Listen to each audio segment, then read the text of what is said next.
Hello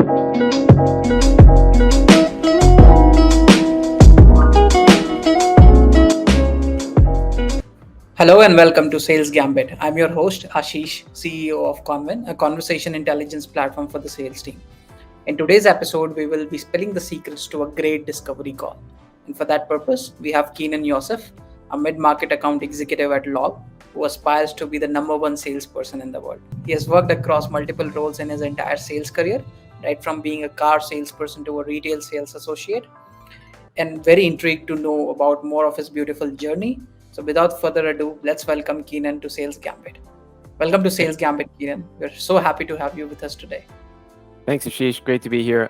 Discovery calls are one of the things I love the most about the sales process. So excited to dive in and give your audience some useful tips. So already I've given a brief introduction, Keenan, as I said before, but I'm very intrigued to learn more about your journey. It sure looks like you have a roadmap in mind that leads you to a seven-figure income. Right? Could you tell us more about how you decided to want to do sales and what is this motivation behind being the number one salesperson in the world? Yeah. In short, I would say that I didn't really know what I wanted to do, right? I originally thought I wanted to be a dentist, and I was going to college for that. After a couple years, I realized I didn't want to do that anymore. So I ended up dropping out of school to figure out what I wanted to do.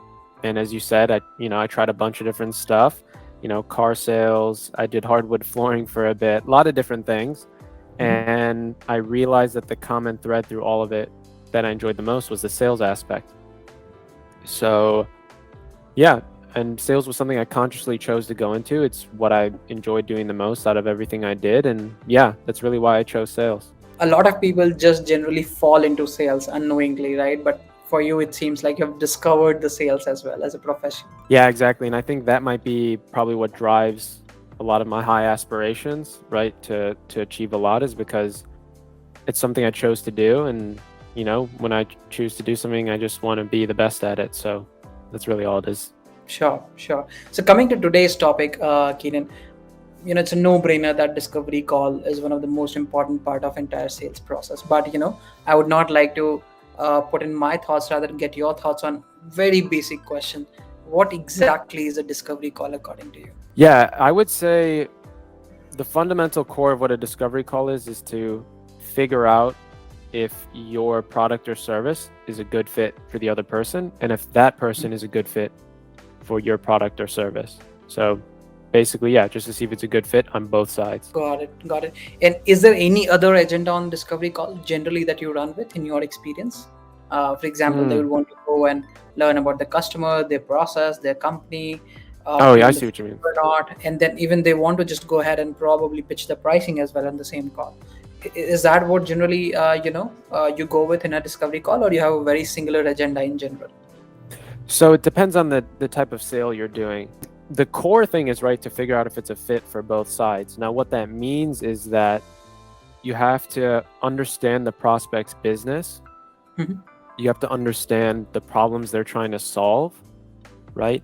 Not just like we need to have more personalized mail pieces, right? Maybe it's we haven't been having success. We're not going to hit our pipeline goals if we don't raise this conversion rate, things like that. So find out the problem and then see if your solution is a good fit for that.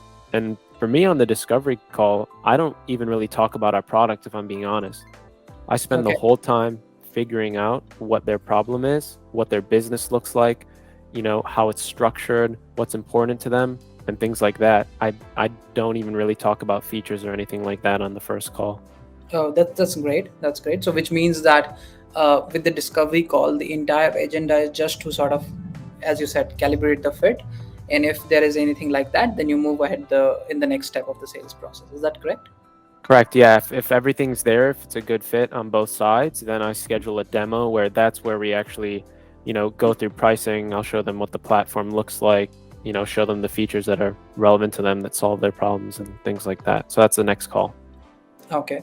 So let's go a bit deeper here, right? And if we double click on this, and I want to ask you a detailed walkthrough of how a discovery call is run, which is basically what really happens during the discovery call. If you can help us in the details of it, right? You can pick up any example if you want, and if you can take us through that entire thing, that would be great. Yeah, so my structure for a discovery call, basically at the beginning, what I do is confirm that they still have the full time, right? So confirm Okay. that they have the full 30 minutes or whatever we scheduled, right? So, and I see if they have a hard stop or anything like that. So confirm we still have the time that I thought. Mm-hmm. And then what I do from there is I do introductions. So I'll do a brief introduction of myself, kind of establish credibility. So maybe I'll say, for example, let's say this is an e-commerce person, right? Let's say they're in the e-commerce industry, and I'll speak to them and be like, hey, last week I actually spoke to 5 marketers in the e-commerce industry, happy to share like what I learned from those conversations. But first, and then I'll ask them to do their intro, right? So I'll learn a bit about them. They'll tell me like what their role is in the company and things like that, right? So the first part is to confirm they have the full time and do introductions. And then from there, I like to get just straight into the business questions, right? So what I'll do is, and this kind of feeds into what you do before the discovery call. I like to do it pretty extensive. It's like 10, 15 minutes, right? For most companies, maybe the big ones might take you like an hour or so because you're reading like their financial statements and so on. But most companies, 10, 15 minutes. I look at like what the company sells, what's important to them, what their model is, kind of figure out all that. And so the first thing I'll say is like, hey, so you don't have to repeat yourself. I did a bunch of research. If it's all right with you, I'd like to kind of just confirm what I learned, so you don't have to repeat yourself. And so I'll say like, notice this, and that. Is that accurate? Anything you would add? So that shows you, that does 2 things. Shows you did your research, right? Yeah. Shows that you care, shows that you're an intelligent salesperson. You're not just there to pitch them, you're there to understand, right? So that does that up front. Yeah. And then No, that's very interesting. Yeah. Please go ahead. And then I've noticed that a big thing that can go wrong on discovery calls is the first 5-10 minutes are spent them just kind of being very high level about their business, right? And this helps to save that, right? You get straight to like, let's put aside what I can learn from the website in a couple minutes, and let's get like straight to like the real stuff. Small question here that I want to ask. A lot of times on discovery calls, people feel difficult to break the ice, right? For example, let's talk about a general SaaS sales process. The meeting would have been booked by the SDR in most places, right? And this would have been handed over to you. Obviously, there would be a context of the SDR conversation, but you don't know the person firsthand, right? And this is the first time you're meeting them. Even breaking the ice becomes very difficult in the right way, right? How do you generally go about it? Is it always about confirming the time, or is there something else that you do to break that ice and make that intense, business call a bit easier one? Yeah, I like that you asked that because I actually forgot to say that. This is like the actual discovery call. Before the discovery call, I like to do a couple minutes. Probably like 2 is good. You don't want to go more than like 3-4 minutes. 1-2 minutes is a good sweet spot of kind of breaking the ice. And how I like to do that is look at their LinkedIn, right? So a couple of places where you can find some good information is their LinkedIn. A lot of people have like a company bio, right? Short like paragraph on the company website. Or a lot of people, like if you Google their name, you might find their Twitter, you might find their personal blog, you might find their personal website, maybe they have a side hustle, things like that. And what I like to do from there is probably at least half the time, you find something that genuinely interests you to talk about. So, and that's what I'll bring up. And so I don't like to just call out anything. Like, for example, let's say that think about it. If you meet someone in public and they tell you something about them, they give you a list of things that like, this is who I am. What would be the thing that you'd be like, that's actually really interesting. Like, tell me more about like what did that look like? Did you win a medal, etc.? Interesting. So it's basically about them, right? So basically triggering something about them that can break the ice, and then from there you go about confirming the time and probably introduction and all those things that we're talking about. That's correct. Yeah, like on the last call I had, literally I did a call like an hour ago or so. I knew based on the person's name that they were probably from Iran, which is where my parents are from. And so that's like something I brought up, like, hey, by the way, are you Persian? And he's like, yeah, and blah blah blah. So that's like there, right? That's one thing that you can connect on. Another thing is maybe I see someone did karate when they were younger and I did that too. I'd be like, hey, like I did that too, like whatever. And you just have to so that it's not corny, you just have to make sure it's something genuine, like something that if this wasn't a sales call, that's something you'd want to talk to them more about. Makes sense. Have you seen the difference when you do this versus when you not do this? Which, I mean, breaking the ice on the sales call. So it depends on the person. And what I mean by that is, I think the number one skill of being good at, like the most important thing to be good at discovery is to format the conversation based on the person. Okay. Some people come in and they're straight business. Oh, okay. Okay, they just want to get straight to business. If you spend time on like icebreaker stuff, or kind of like, I guess they might consider it fluff, then that might hurt you, right? If it's something that you bring up that genuinely breaks the ice and connects you with them, then yeah, it's going to help you, right? It's going to make the call go better. But honestly, I think the most important thing to form a connection with the prospect is to value their time and to be a good salesperson, right? And by being a good salesperson, I mean solving their problem, like figuring out if this is where they want to spend their time to solve their problem. That's more important than anything. Fair point. Yeah. And then, I mean, this is one of those things that I generally do on my calls where, I would definitely confirm the time availability. And then I would obviously tell them on why we are talking. Obviously some SDR would have reached out and, we are getting on a call. So, I generally try to put it up front that the whole purpose of this call is to really explore a fit. And if there would not be any fit, I would not waste up your time and I would tell you upfront. Right. And I have found this working a lot in my favor, at least, where they understand that I'm being very serious about the work that I do. Right. Have you had any such experiences for yourself? Yeah, I would say like what I do after the where I tell them like, tell me about your role and things like that, and I give the context of what I know. I like to get straight into like, why'd you take this call? And usually they answer that in the response to me confirming the context, saying, is there anything you would add? Usually they answer it in their response to that. But if not, then I will ask that up front, like, why did you take this call? And yeah, I never really say like, if this isn't a fit, I'll tell you.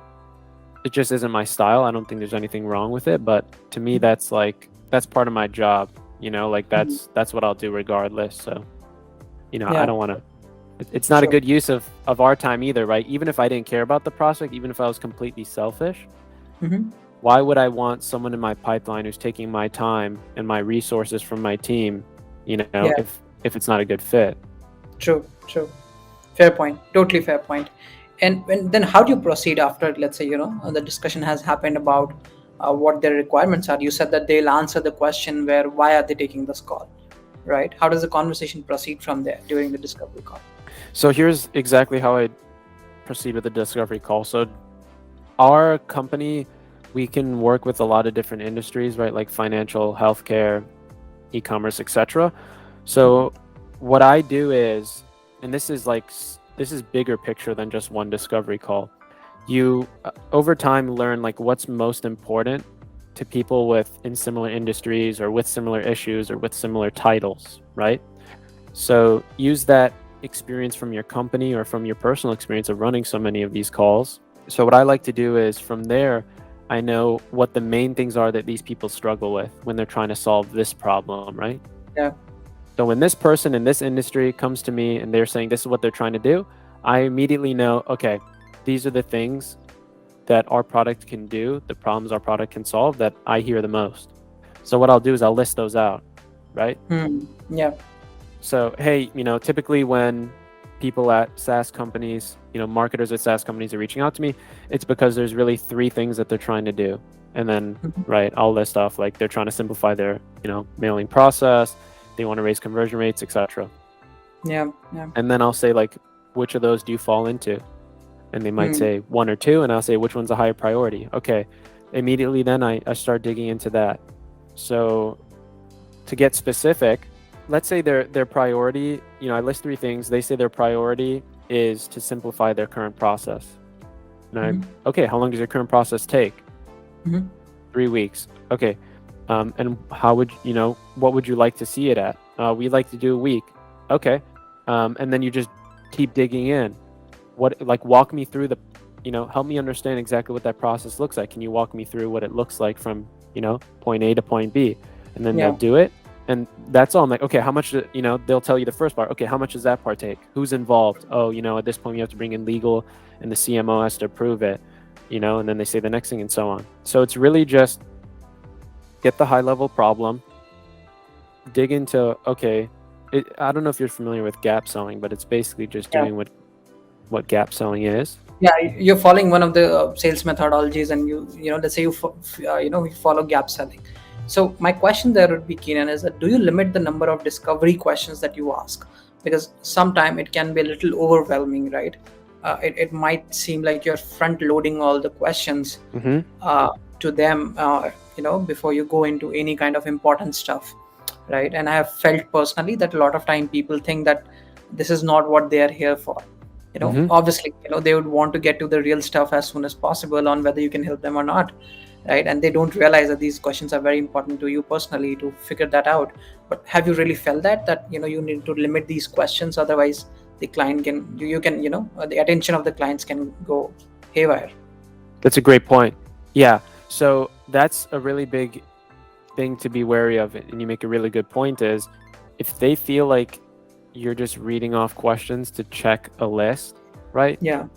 Then they start to think these questions are for him, right? To see if he can make money off me, rather than it figuring helps. out my problem. Yes, exactly. So I think the first thing that is fundamental to that is you need to actually care about finding the problem, right? And that's the foundation of everything you do. If you actually truly care, that will come through in the way you frame the conversation, the types of questions you ask, and things like that. You can't have I don't go in with a list of questions, right? I go in with a framework. Okay. So I'm personally not run into that issue. And one thing I do is gap selling is a lot more about getting to the specifics. What are the numbers? How much are they trying to increase their pipeline and so on? Most calls I don't really get into the specifics of that because I feel like maybe I haven't learned how to do it well enough yet, or maybe just, I don't know. But that I start to feel like it is kind of... So I would say I haven't run into issues really. And the way I know that it works really well is I get asked for the demo a lot of the time. They're like, this all sounds great. When can we see how this works? I'm like, yeah, of course. That's what we do from here anyways. Let's set up a time. Very interesting. And can I say that is where the end of discovery call is, where you have understood the pain and you have gotten your necessary pain from them? Is there anything else that you do there? The check boxes that you need to tick, right? First one is find out if it's a good fit on both sides. Once that's completed, then what you need to do is, one, make the prospect interested in taking the next call, right? And that's a natural process of that anyways. If you're doing a good job of seeing if it's a fit, they should naturally be interested in taking the next call. And then the next thing is get what you need to make the next call a success. So if there's certain things that are important in order for that next call to be successful, make sure you get it on that call. There's questions that you need, make sure you ask them. And maybe you have, and this goes back to what we said about front loading. You can be like, after you book the demo, I like to book the demo with at least 5 minutes left, because what usually happens after there is hey, Ashish, I hate to kind of make it feel like I'm interrogating you, but I have a couple questions that I need to get answered to make sure the next call's, is a good use of your time. If it's all right with you, I have 2-3 questions. I'd like to run through them real quick. Kind of like that, right? Be upfront about it. Don't try to if I don't get certain criteria out on the call, when do you need this done by? Do you have the budget? Things like that. I don't try to tick bant boxes. Through the natural flow of the conversation, I figure out whether or not this is a pretty good opportunity. And then, I hope that answers your question. Interesting. You mentioned a point briefly. I want to double click on that and extend that, right? You said that they need to be interested about the next call, right? And that's a very good purpose for a discovery call in general, right? uh, Mm-hmm. I see that it needs two things to be done for them to be interested for the next call. One, you really need to unearth their pain and say that, okay, these are the pain points that you have.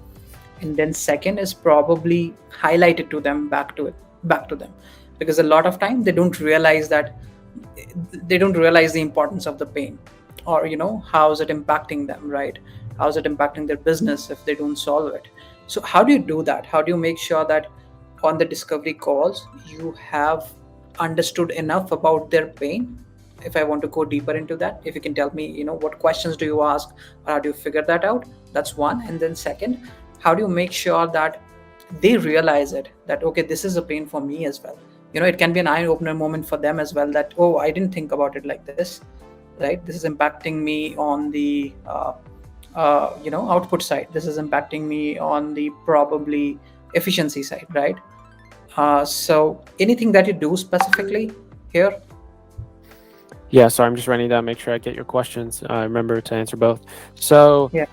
I'm going to answer your second question first because Okay. I think it feeds into the first one. So your second question was, how do you make them realize, this pain?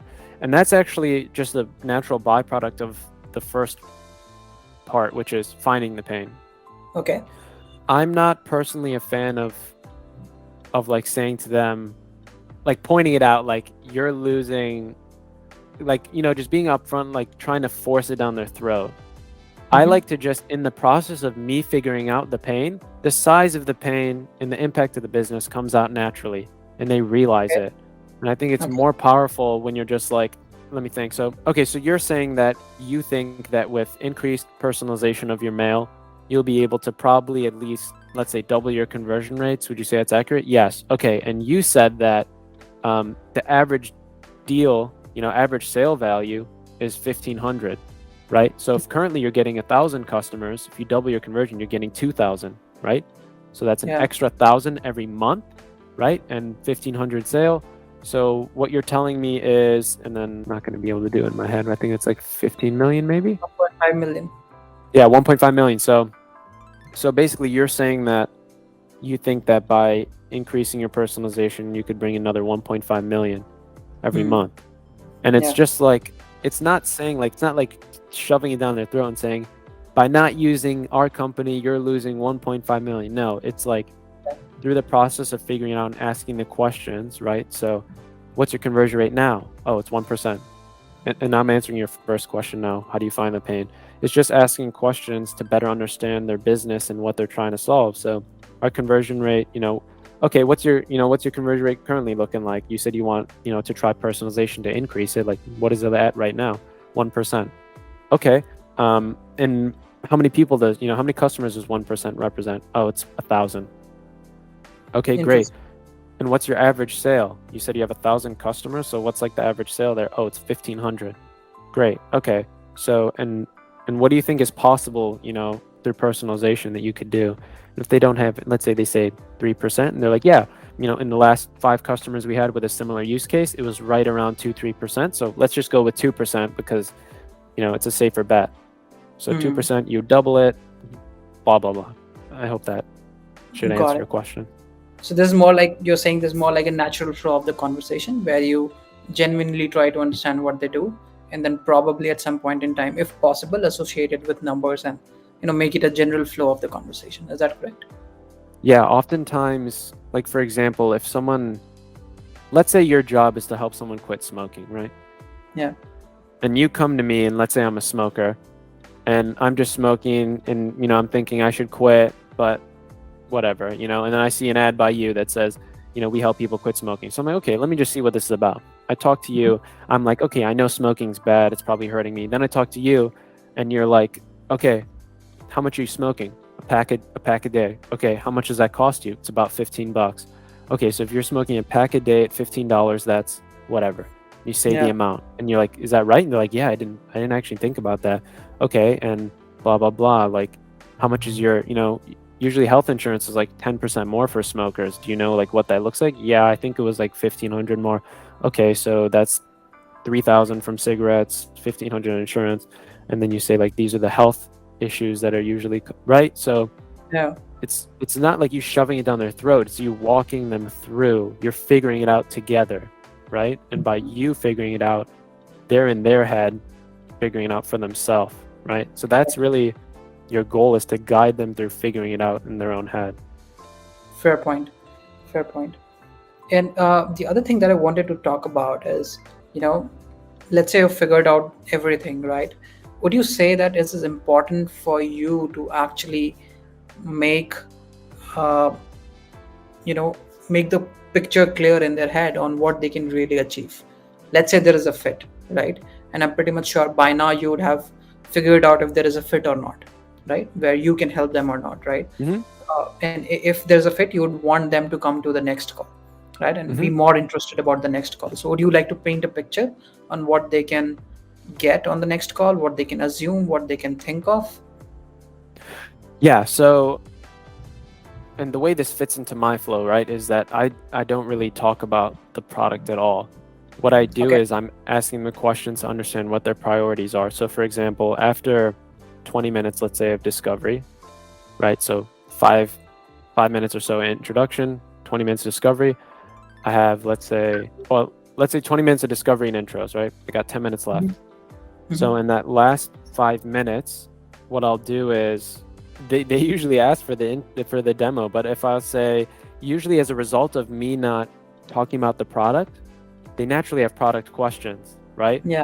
And they Yeah. naturally have pricing questions. I don't talk about Yeah. pricing, I'm not talking about product. If they ask certain stuff, I will answer, right? Mm-hmm. If they want to ask it, I'll give them a high level, right? But I'll be Hmm. like, look, like, it's going to take a lot of time. I'm going to answer it high level. This is something that we usually talk about in the next call. And so after you do that a couple times, naturally, they're like, hey, like, how do we do that? And you're saying, okay, have you thought about like doing this? And like, oh, no, we haven't. Like, okay, usually that's pretty helpful. Mm-hmm. And then they might say like, how do you guys do that? And you're like, oh, we use this kind of formula or whatever, right? High level, and say we can go into further depth on the next call. So when you're planting those seeds, naturally they're interested in the next call. And what I'll say is, what I like to do from here is, what tends to be a good next step is to set up a demo call. There is where we're actually going to walk you through what the platform looks like, exactly how you would use it on a day-to-day basis. We'll go through the pricing and so on. I'll repeat back all the things that typically people want to see and that they specifically wanted to see. And that's really just how you build the interest for it. Fair point. And then, when do you really set up the next call? Because, I mean, this is a function of your sales cycle, right? If you're setting up the next call after a week, your sales cycle is increasing by a week, right? So how do you really try to set up these next demo calls after the discovery call has happened? And let's say ideal state, right? Let's say the customer can meet as soon as possible. Let's say I have complete availability with my sales engineer and so on. I would give it ideally probably like 3-4 days, because it gives me enough time to sync with my SE, tell them what's important, and make sure we're setting up that next call for success. There's no point, like, I don't care to rush it. I typically do a week out, sometimes 2 weeks out. The reason for that is, look, shaving 3 days or even a week off your sales cycle is nothing in comparison to messing up the next call because you didn't leave enough time to prepare, right? So that's what's most important. Take the minimum amount of time you need to make that next call a success on both your side and the technical side. Mm-hmm. And that's it. Like, I'd rather have a better chance at a deal closing than let's say 50-50 chance, but it's going to close a week faster if it does, right? It's not a big deal to me, the timing. Fair point. And I mean, have you seen drop-offs happening because of, in some cases, where if you have scheduled a demo call after a week or sometime later, they have just dropped out of the funnel? Have you seen that happening? No, not really. Depends on the person's urgency. Like, some people, for example, I'll set up a call like 3. It depends. Like, you have to gauge that, right? If you can tell by the person on the call if they want to move fast, right? Like, you can tell the Yeah. urgency of the situation. Some people, it's like, Yeah. we need to have this yesterday. And I'm like, okay, like, what's driving that, right? And they're like, oh, we have a meeting with this client, We have a meeting with this Yeah. partner. We need to have pricing in place before then. Like this just happened on the last call. They have Yeah. a product in beta, right? They want to release it to 200 people, and they're presenting this to everyone with the pricing next Tuesday. Okay. And so I could Okay. tell there was a lot of urgency, and I was like, so when do you need this by? He's like, yesterday. I'm like, okay, look, I understand, like, but in order for this to be helpful, you need to give me like an actual time that you need this by, so I can make sure that we fulfill that. And he's like, well, Tuesday we have this. I'm like, okay, let's do Monday then, right? So next Monday, that's where we're going to walk through everything. You have to understand what's driving the urgency and make sure you're able to fit into their schedule, right? If you're like, we're going to set up a call in 2 weeks, and he's like, and you didn't figure out why he wants it in 1 week or if it should be in 1 week, then he's going to talk to other vendors. They're going to be moving faster. Some people value speed, right?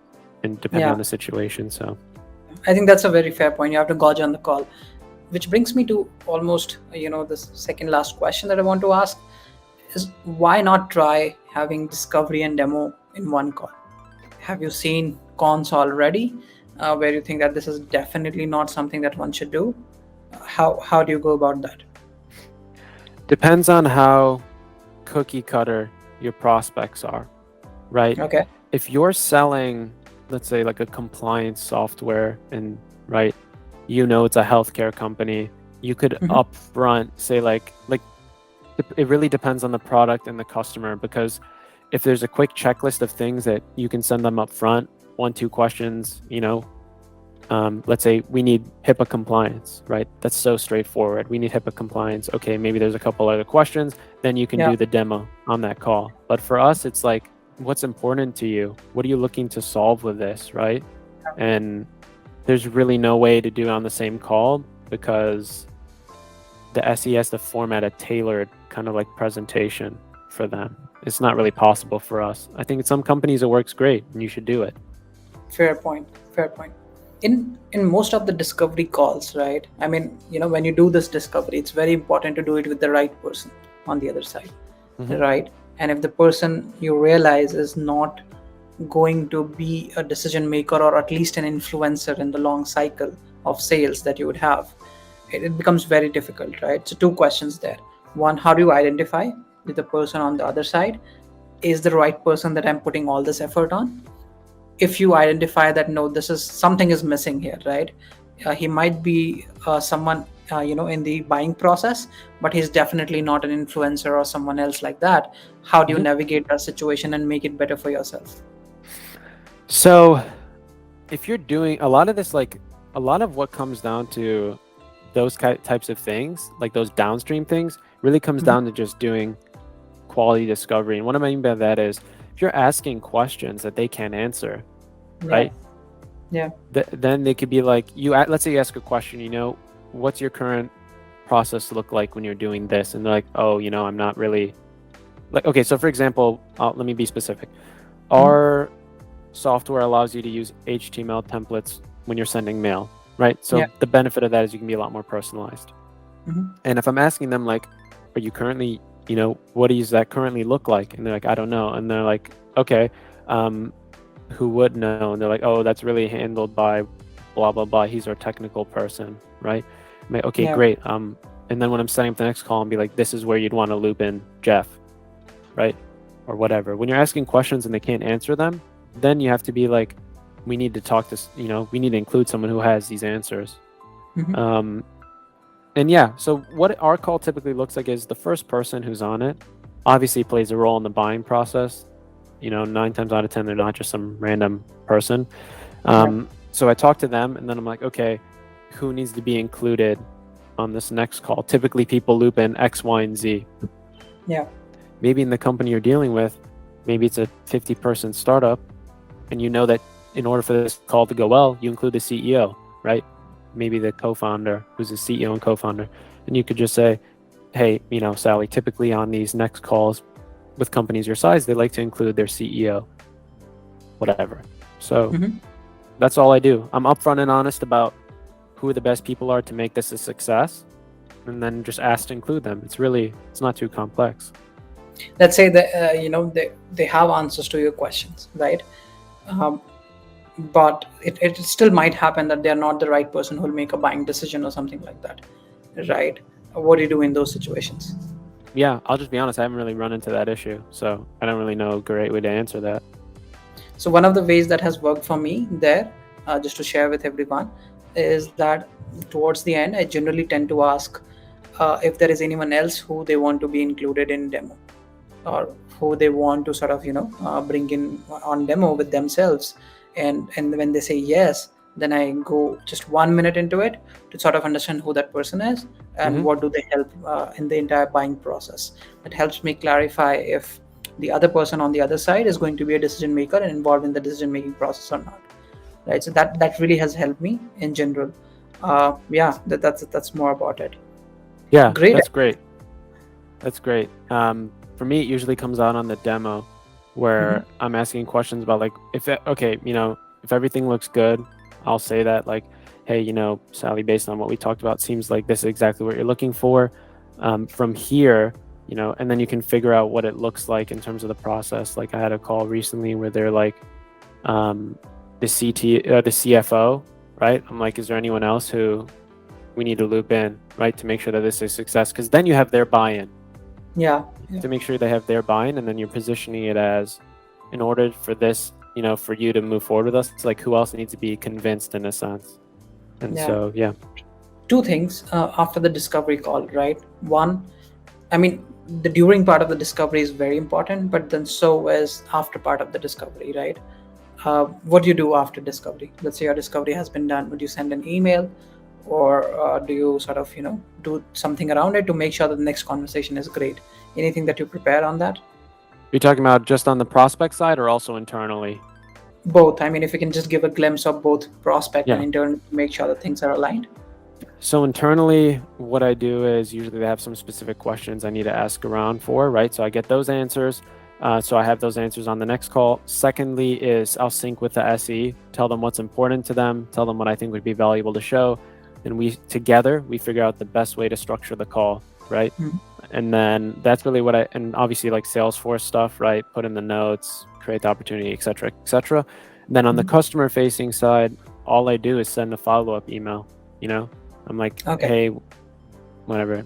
Yeah, I don't have to go into specifics there, but yeah, I send a meeting follow-up email. got it. Makes sense. Makes sense.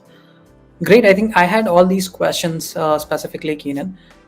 Thank you so much for coming to Sales Gambit, and it was a delight to have you on board. Of course. Thanks for having me, Ashish. Great. This is your host Ashish signing off. I will return back next week with a brand new episode of Sales Gambit. Till then, stay tuned.